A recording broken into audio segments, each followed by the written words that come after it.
దేవునికి స్తోత్రములు. హల్లెలూయా. దేవునికి మహిమ కలుగుగాక. ప్రియమైనటువంటి దేవుని బిడ్డలారా, ప్రియ స్నేహితులారా, ఈ యొక్క ఉదయకాలం దేవుడు మీతో ఆయన మాటలు వినిపించాలని దేవుడు ఆశపడుతున్నారు. కనుక మీరందరూ కూడా ఈ యొక్క ఉదయకాలపు దేవుని యొక్క మాటల చేత మీ యొక్క జీవితాలకు కావాల్సిన ఆశీర్వాదాన్ని మీరు పొందాలని మేము కూడా ఆశపడుతున్నాం. ఈ యొక్క ఉదయం ప్రార్థన చేసుకొని కొద్ది నిమిషాలు దేవుని వాక్యాన్ని ధ్యానం చేసుకున్నాం, ప్రార్థించుకున్నాం. కృపగల తండ్రి, సర్వశక్తివంతుడా, మహిమగల దేవా, నీ పాదాలకు వందనాలు, స్తోత్రాలు నాయన. ఈ యొక్క ఉదయకాలం ప్రభా, ఇదిగో నీ యొక్క సన్నిధిలో మేము చేరి నీ నామాన్ని ఘనపరుస్తూ తండ్రి, నీలో బలమైనటువంటి మాటలు మాకు కావాలని ఆశపడి నీ యొక్క మాటల కొరకు ఎదురు చూస్తుండగా దేవా, మా హృదయాలు మీరు తాకమని, నీ యొక్క బలమైనటువంటి మాటలు, జీవం కలిగిన మాటల చేత మా హృదయాలను నింపమని ఈ దినము దేవా మా అందరితో మీరు నీ కృపను మెండుగా అనుగ్రహించి, దీవించి, నడిపించి, సహాయం చేసి నీ యొక్క కృపా కాపుదల మెండుగా మాకు దయచేయమని, మాకు కావాల్సినటువంటి నీ యొక్క సమాధానాన్ని అనుగ్రహించి, నడిపించి, మేలు కలిగించమని యేసు పరిశుద్ధ నామములో వేడుకొని ప్రార్థన చేస్తున్నాం తండ్రి, ఆమేన్. ప్రియమైనటువంటి దేవుని బిడ్డలారా, మీ అందరికీ మరోసారి ప్రభువైన యేసుక్రీస్తు వారి యొక్క శుభనామములో వందనములు తెలియజేస్తున్నాను. దేవుడు మేము దీవించాలని మేము కోరుకుంటున్నాం. ఈ యొక్క దేవుని మాటలు వింటుండగా మీ జీవితాల్లో దేవుని యొక్క ఆశీర్వాదాలు కలిగి సంతోషము, సమాధానంతో ఉండాలని మేము మరి ప్రభు దగ్గర ప్రార్థిస్తున్నాము. ఇది నా మరి యొక్క ఉదయకాలం దేవుని సన్నిధిలో మరి దేవుని యొక్క వాక్యంలో ఉంచి ఒక చక్కటి సంతోషాన్ని ఇచ్చేటువంటి మాటను చదవబోతున్నాను. మార్కు సువార్తలో 5వ అధ్యాయమందు 34వ వచనంలో యేసు ప్రభువారు ఒక మాటను సెలవిచ్చారు. మార్కు సువార్త 5వ అధ్యాయము 34వ వచనంలో ప్రభువారు అంటాడు కదా, కుమారి, నీ విశ్వాసం నిన్ను స్వస్థపరచను, సమాధానము గలదానవై పొమ్ము, నీ బాధ నివారణ అయి నీకు స్వస్థత కలుగును గాక అని ఆమెతో చెప్పాను. హల్లెలూయా. దేవుడు మన ప్రభు అయినటువంటి యేసుక్రీస్తు వారు ఒక అనారోగ్యంతో ఉన్నటువంటి, బలహీనంగా ఉన్నటువంటి స్త్రీతో మాట్లాడుతున్నటువంటి మాటలు ఇవి. ప్రభు యేసుక్రీస్తు వారు ఆమెను చూసి ఆమెతో అంటున్నారు కదా, కుమారి, నీ విశ్వాసం నిన్ను స్వస్థపరిచింది, సమాధానం కలిగి పో, నీ బాధ ఇంతటితో నివారణ అయినది, నీవు స్వస్థత పొందేవు, ఎన్నడూ కూడా నీకు అనారోగ్యం ఉండదు అని ప్రభు చెప్తూ వచ్చారు. ఈ యొక్క విషయాన్ని మనం గమనించినట్లయితే, ఆ యొక్క స్త్రీ యొక్క జీవితంలో మనం ఒకసారి చూసినట్లయితే ఆమె ఎన్నో ప్రయాసాలు పడేటువంటి స్త్రీగా కనపడతా ఉన్నది మనకి. ఆమె జీవితంలో భయంకరమైనటువంటి ఆ స్రావంతో బాధపడుతూ ఎన్నో విధాలుగా ప్రయత్నాలు చేసింది. 26వ వచనంలో మనకు రాయబడతా ఉన్నటువంటి మాటను మనం చూస్తున్నట్టు అంటున్నాడు కదా, ఆమె 12 ఏళ్ల నుండి రక్తస్రావ రోగము కలిగి ఉన్నది. ఆమె అనేక వైద్యుల చేత ఎన్నో తిప్పలు పడింది. తనకు కలిగినంతా వ్యయము చేసుకొని ఎంత మాత్రము ప్రయోజనము లేక మరింత సంకట పడెను అని రాస్తున్నాడు. ఆమె జీవితంలో ఒక అనారోగ్యం వెంటాడుతుంది, ఒక బాధ ఆమెను వెంటాడుతూ ఉంది, ఆమె జీవితంలో ఇబ్బంది ఆమెను వెంటాడుతూ ఉంది. వాటి కొరకు తనకు కలిగినటువంటి సమస్తాన్ని కూడా ఆమె వ్యయపరుచుకున్నట్లుగా, అనేక మంది వైద్యులను దర్శించినట్లుగా, అనేక మంది వైద్యుల దగ్గర తనకు కావలసినటువంటి వైద్యాన్ని, ఆ యొక్క మరి ఔషధాలను తీసుకున్నట్లుగా మనం చూస్తూ ఉన్నాం. కానీ దానివల్ల ఎన్నో తిప్పలు పడిందని చెప్తున్నాడు ప్రభు వారు ఇక్కడ దేవుని వాక్యంలో. మరి భక్తులు ఈ యొక్క మాటలు రాస్తూ మార్కు గారు చెప్పిన మాట ఏంటంటే, ఆమె ఎంతగానో తిప్పలు పడుతూ వచ్చింది. అయితే తనకు కలిగినంత కూడా వ్యయం చేసింది, కానీ మరి ఏ మాత్రం కూడా ఆమె జీవితంలో ప్రయోజనం అనేది లేకుండా పోయింది. గమనించారా? ఆమె ఎంతటి భయంకరమైనటువంటి పరిస్థితుల్లో ఇబ్బంది పడతా ఉందో మనం చూస్తున్నాం. ఆరోగ్యం చెడిపోయింది, ఆస్తి హరించిపోయింది, నెమ్మది అనేది లేకుండా పోయింది. తన జీవితంలో తిప్పలు, ప్రయాస అనేవి మిగిలిపోయినాయి.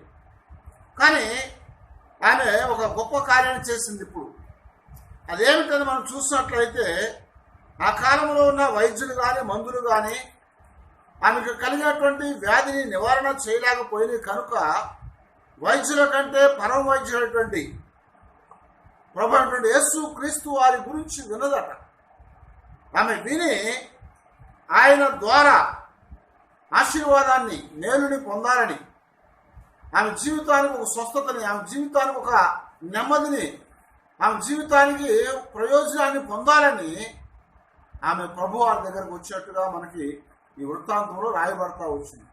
అందుకని ఇక్కడ మనం చూస్తే మార్కు రాస్తున్నటువంటి మాటలు ఉన్నాం కదా, ఆమె యేసుని గూర్చి విని ఆయన వస్త్రపు చెంగును మాత్రము నేను ముట్టిన బాగుపడుదును అనుకొనెను. హల్లెలూయా. ఆమె విశ్వాసం గమనించారా? మనం ఎప్పుడు కూడా చాలాసార్లు లోకంలో అనేకమైన ప్రయత్నాలు చేస్తూ ఉంటాం. మన ప్రయత్నాలు సఫలము కానప్పుడే మనము వేటిలో వెతకడానికి ప్రయత్నం చేస్తాం. ఏది దొరకనప్పుడు చివరిలో ఎవరో ఒకరు మనకు సహాయం చేయాలి, ఎవరో ఒకరి ద్వారా మనము మేలు పొందాలి, ఏదో పరిస్థితి మనకి కావాల్సినటువంటి ఆ సంకటాలను తీసివేయాలని ఆశపడతా ఉంటాం. అయితే ఇక్కడ మన ప్రభు అయినటువంటి యేసుక్రీస్తు వారి గురించి ఆమె విన్న తర్వాత ఆమె జీవితంలో ఒక నిర్ణయాన్ని తీసుకుంది. ఆ నిర్ణయం ఏంటంటే, నేను ఆయన వస్త్రపు చెంగును ముట్టినా చాలు, నాకు స్వస్థత పొందుతాను. ఆమె చెంగును ముట్టితే చాలు స్వస్థపడతానటువంటి ఆ గొప్ప విశ్వాసాన్ని ప్రభువారు చూశారు. అందుకొరకే ఆమె మరి ప్రభు దగ్గరకు వచ్చి ఆ వెనకాలగా ప్రభువారి యొక్క ఆ అంగి యొక్క చెంగుని ముట్టుకున్నట్లుగా మనం గమనిస్తూ వచ్చాం.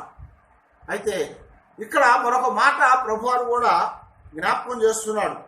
ఆమెను చూసినాక, కుమారి ధైర్యం తెచ్చుకో, ధైర్యము తెచ్చుకో.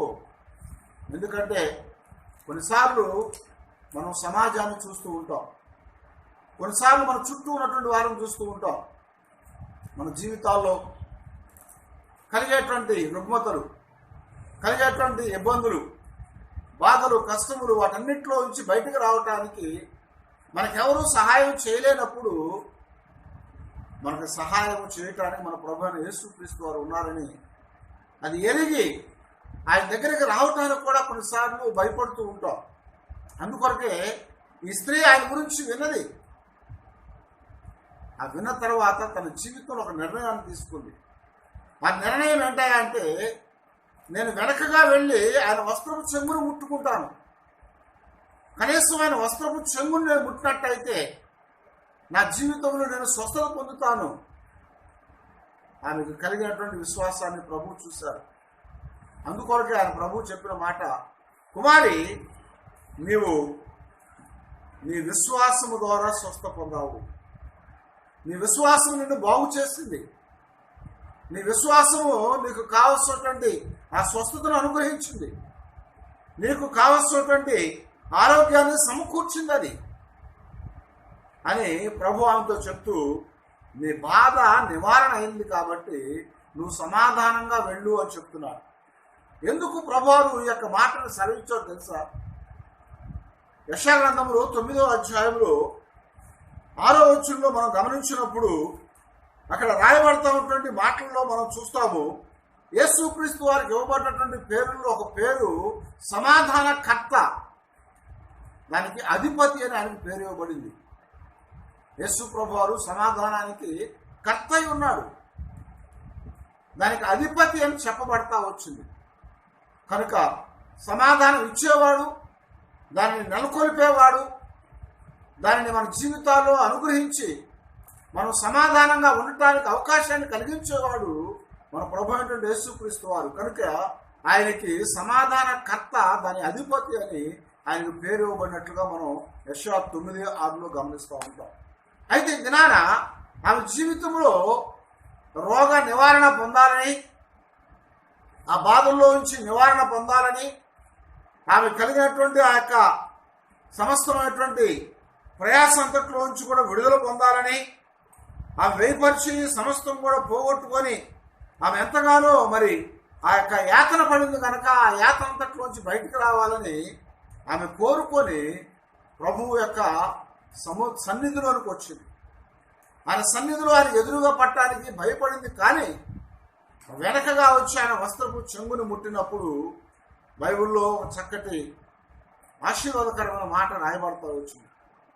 వెంటనే ఆమె రక్తధారలు కట్టెను.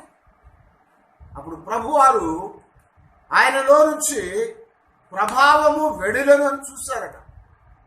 ఎప్పుడైతే ప్రభువుని ముట్టుకుందో ఆమెలో ఉన్నటువంటి విశ్వాసము దానికి తోడయి యేసు క్రీస్తు వారిలో ఉన్నటువంటి ప్రభావము ఆమె జీవితంలోనికి వచ్చింది, ఆమె శరీరంలోనికి వచ్చింది.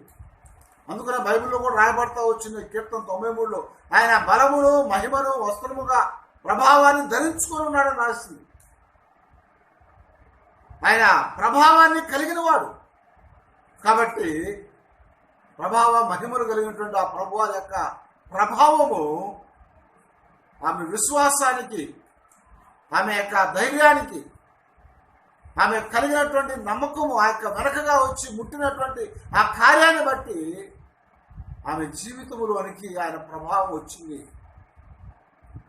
అందరూ అనుకుంటున్నారు, ప్రభువు చెప్తా ఉన్నారు, ఎవరో నన్ను ముట్టారని చెప్తుంటే ఆ చుట్టూ ఉన్న వారు ఏమంటున్నారంటే, అయ్యో ఇదిగో ఇంతమంది మనం మీద పడుతున్నాం కదా, ఎవరు ముడతారు ఇంకా ఆయన్ని. కానీ ఆయనకు తెలుసు ఆ దినము ఆవిడ ఎంత బాధలో ఉందో, ఆమె ఎంత ఇబ్బందిలో ఉందో, ఆమె ఎంత ప్రయాసపడతా ఉందో, మరి ఎంతగా యాతన పడిపోయి సమస్తాన్ని పోగొట్టుకొని ఆ దరిద్రమైనటువంటి స్థితిలో ఉండిపోయినటువంటి ఆమె ప్రభువు దగ్గరకు వస్తుందని తెలుసు. ఆయనను తాకుతుందని ఆయనకు తెలుసు. ఆమె స్వస్థత పొందబోతుంది కనుక ఆయనలోంచి ప్రభావాన్ని ఆమెలోని పంపారు. ఆ ప్రభావము ఆమెను స్వస్థపరచుంది. అందుకే యేసు ప్రభావం కూడా జ్ఞాపకం చేస్తారు.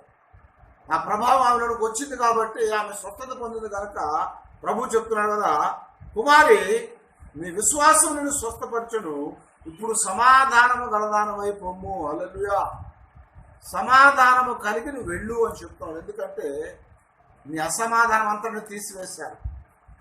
బాధల్లో, ఇబ్బందులు, రోగములు, కష్టాల్లో ఉన్నప్పుడు మన జీవితాల్లో సమాధానం ఉండదు.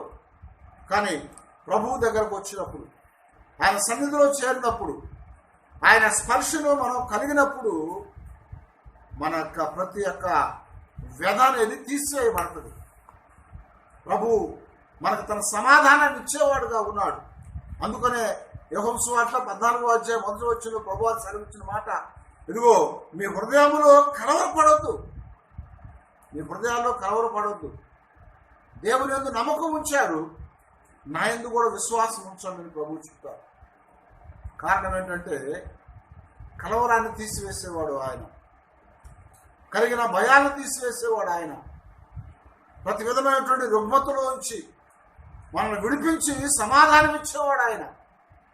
అయితే ప్రభు అయిన యేసుక్రీస్తు వారు ఇక్కడ ఆ స్త్రీతో ఆయన సెలవిచ్చినట్లుగా నీకు కలిగిన వెదంతను కూడా నేను తీసివేశాను కనుక నువ్వు సమాధానము కలిగి నువ్వు వెళ్ళు అని చెప్తా వచ్చావు.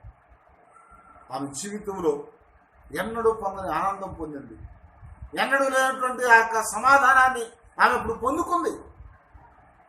కనుక మనం కూడా ప్రభు సన్నిధిలోనికి వచ్చి ఈ యొక్క ఉదయకాలం ఆయన స్పర్శను మనం కోరుకున్నట్లయితే, ఆయన మనం తాకినట్లయితే ఆయన యొక్క ప్రభావం మనలోనికి ఆయన పంపడానికి ఆయన సిద్ధంగా ఉన్నాడు.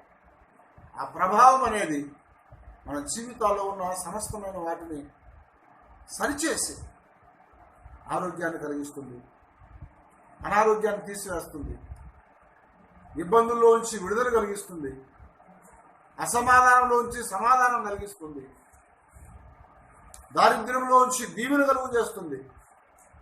కావలసినటువంటి ఆ మేలుని అనుగ్రహించి మన జీవితాల్లో ఆయన కృపను అనుగ్రహించేవాడుగా ఉన్నారు.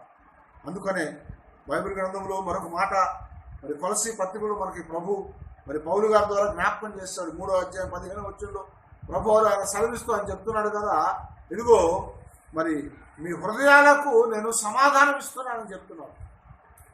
ఆ సమాధానాన్ని మరి మించేటువంటి ఆ గొప్ప సమాధానం ప్రభు దగ్గరే ఉంది.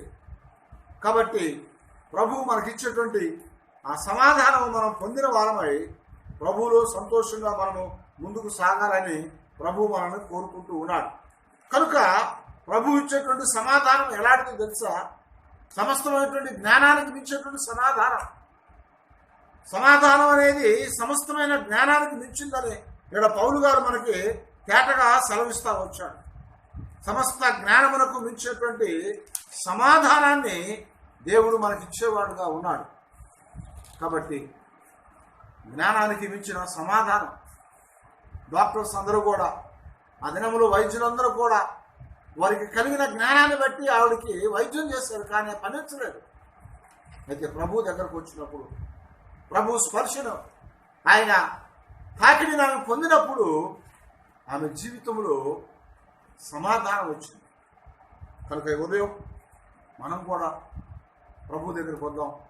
ప్రభు పాదాల దగ్గర ఒకవేళ ఎలాంటి బలహీనతలు, అసౌకర్యాలు, అనారోగ్యాలు, ఇబ్బందులు, రుగ్మతలు ఏమున్నా సరే ప్రభుతో మనం ఒక మనవి చేసుకుందాం. మన జ్ఞానానికి మించినటువంటి సమాధానం ప్రభు మనకి ఇచ్చి మన జీవితాల్లో కావాల్సినటువంటి కృపచేత ఆయన నింపేవాడుగా ఉన్నాడు. మనము ధైర్యముగా ఆయన దగ్గరికి రావటానికి దేవుడు మనల్ని పిలుస్తూ ఉన్నాడు. ప్రయాసపడి భారం మోసుకున్నటువంటి సమస్తమైనటువంటి వారులారా, నా ఎద్దకు రండి, నేను మీకు విశ్రాంతినిస్తాను. ఆ స్త్రీ తన జీవితంలో 12 సంవత్సరాలు విశ్రాంతి లేకుండా ఆ బాధ చేత ఎంతో ఇబ్బంది పడిపోయింది. కానీ ఎప్పుడైతే ప్రభువును తాకిందో, ఆయనలోంచి ప్రభావం ఆమెలోనికి వచ్చిందో, ఆమె సమాధానాన్ని పొందింది. ఈ ఉదయకాలం దేవుడు కూడా మీ జీవితాలకు అలాంటి సమాధానం ఇవ్వటానికి ఆయన సిద్ధంగా ఉన్నాడు. ఆయన నిన్న నేడు నిరంతరము ఏకరీతిగా ఉంటున్నాడు దేవుడు. కనుక ఆ ప్రభు దగ్గరకు వచ్చి ఈ ఉదయకాలము ఆయన అప్పచెప్పండి. ఆయన సన్నిధిలో ఆయనకు సెలవివ్వండి. మీలో ఉన్నటువంటి ఏదైనా సరే సరిచేసి మీకు సమాధానాన్ని ఇచ్చి మీకు కలిగిన విశ్వాసాన్ని బట్టి సంపూర్ణమైనటువంటి ఆశీర్వాదాన్ని ఆయన మీకు ఇవ్వటానికి ఆయన సిద్ధంగా ఉన్నాడు. నీవు సిద్ధంగా ఉన్నావా? నీ ఉదయం ప్రభు దగ్గర అడుగు. ఆయన నీ జీవితంలో ఏదైనా ఉండొచ్చు, కానీ వాటన్నిటిని కూడా సరిచేయగలిగినటువంటి శక్తి కలిగిన వాడు ఆయన. ఆ ప్రభువుని ప్రార్థించాలి. ఆ ప్రభు మన జీవితాలకి నెమ్మదిని, ఆశీర్వాదాన్ని, దీవెని, కృపను, సమాధానాన్ని, స్వస్థతను అనుగ్రహించి మనం బలపరిచినట్టుగా ప్రార్థన చేసుకున్నాం. పరిశుద్ధుడు అయిన దేవా, కృపగల తండ్రి, నీకే వందనాలు, స్తోత్రాలు. ఈ దినం ప్రభా తండ్రి, ఇదిగో నీ మాటలో చూస్తున్నటువంటి బిడలకు నీ కృప దయచేయమని అడుగుతున్నాం. మీ సన్నిధిలో నాయన వారి జీవితాల్లో ఎలాగున్నారో మాకు తెలియదు, కానీ మీరు ఎరిగి ఉన్నారు. వారి జీవితాల్లో ఉన్నది సమస్తము నాయన మీ ఎదుట ఉంచబడుతున్నాం. కాబట్టి వారిని మీరు ముట్టమని ప్రార్థన చేస్తున్నాం. వారికి కావాల్సినటువంటి ఆ సమాధానాన్ని మీరు దయచేయండి. అది లేక ఎన్నో ఇబ్బందుల చేత, అసౌకర్యముల చేత జీవితం వేసారిపోయి ఉండగా మీ కృప అనుగ్రహించండి. మీ సన్నిధిలో ఎత్తిపట్టండి. మీ నామంలో దీవిన ఆశీర్వాదాన్ని మెండుగా దయచేయండి. మీకు మహిమార్థంగా ప్రభావ బిడ్డల జీవితాల్లో మీ కార్యాలు చేయమని ప్రార్థన చేస్తున్నాం తండ్రి. సమస్త జ్ఞానానికి మించినటువంటి మీ సమాధానం ప్రతి వారికి మీరు అనుగ్రహించి, మీ మాటల్లో ఉన్న శక్తి చేత వారిని బాగు చేసి, బలపరిచి, దీవించి మీరు మహిమ పొందమని, ఈ యొక్క మాటలు వింటూ మీ మాటలు ఆలకిస్తున్నటువంటి ప్రతి వారిని కూడా దీవించమని, మీ నామానికి మీరే ఘనత తెచ్చుకుంటూ మీ దీవెనల చేత అందరిని నింపమని మా ప్రభు అయినటువంటి యేసు క్రీస్తు వారి పేరట వేడుకొని ప్రార్థన చేయించున్నాం తండ్రి. ఆమేన్. తండ్రి అయిన దేవుడి నుండి, కుమారుడు పరిశుద్ధుడు ప్రభు అయిన యేసు క్రీస్తు వారి నుండి, పరిశుద్ధాత్మ నుండి కృప, కనికరము, సమాధానము ఇప్పుడు సదాకాలము మనందరికీ తోడుగా ఉండి సహాయం చేసి నడిపించునుగాక. ఆమేన్. అందరికి వందనాలు. దేవుడిని దీవించి బలపరచునుగాక. ఆయన యొక్క సమాధానాన్ని పొంది మీ జీవితాల్లో సంతోషించండి.